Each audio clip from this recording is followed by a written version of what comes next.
to North Carolina highway patrol troopers are now on administrative leave. Now, this all started with an investigation into a deadly chase and then a crash that happened in Raleigh. This happening back in October.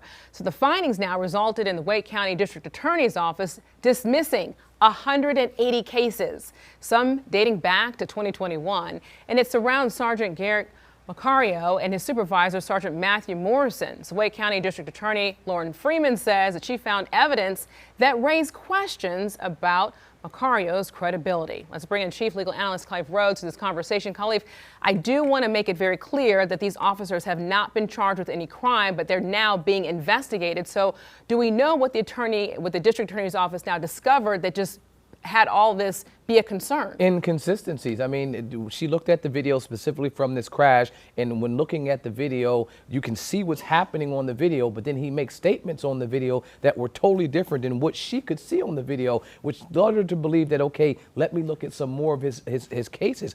Pulled up other instances of his DWIs, and you can see inconsistencies in there. And she made the statement that we live in a body camera footage era. And because we're in this era, everything is recorded. I mean, as a criminal defense attorney, I'm happy when I see those types of things on the stand. I look at the body cam footage specifically for DWIs, and I'm looking for inconsistencies. And so I'll look at their written statement, I'll look at the body cam footage, and if I see something that doesn't look, consistent, I'll call them out on the stand and I'll say, hey, do you remember when this happened? What did you say here? What did you do here? And if they say something even inconsistent to what happened on the video in this document, then I got them. So and those are the types of things you're looking for when you're defending this case. As a prosecutor, you're looking for your officers, your troopers to be truthful. So if you see someone that's not being truthful, you have to figure out, okay, is this just a one-off situation, or is this something that's happening more and more and more? And what they found is obviously this wasn't a one-off. Okay, and my question for you, though, is if I was to give you a written statement as to what happened,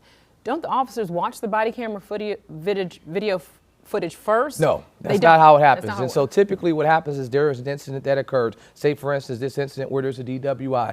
I will be in the process of creating an affidavit. As the former chief magistrate, they would have submitted that affidavit to my office, and then we would review the affidavit and listen to written testimony. So they're not looking at the body cam footage because it's a little camera. It's no playback. That will be stored to some type of cloud or something. And then when we, as a criminal defense attorney, we request that body cam footage, we'll see it, the prosecutors will see it, and oftentimes they don't even look at it. And so when I come to trial, specifically if I'm defending someone, I may have been the only person that's looked at this. Now, if it's a long time, say it's a year or 2 years, then yeah, maybe the officer will look at it to refresh their recollection of what happened. But for the most part, overwhelming majority of the time, they're not looking at this before they go to trial. And they're definitely not looking at it before they submit the affidavit, because that's happening in real time. You're submitting that affidavit to get the charges taken out on the person. So that's going to be from memory, from what you remember. So when you talk about the responding officers and you hear words like not being truthful, not being credible, besides cases being dismissed, what other kind of outcomes could play from this? I mean, typically the cases being dismissed is the death blow, because if you think about it, this officer now, if you can't be truthful, if I can't trust you, I can't put you on the stand.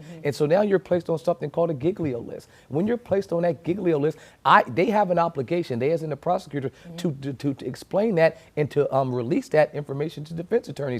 If this person, you know they have a history to be untruthful, you have an obligation to let me know that, so now I can defend my client in a manner which will say, hey, this person may not play, the game fair. I need to be aware of that before I walk into the room. Clive Rhodes, again, we always appreciate your insight. I've learned so much. Thank you so much.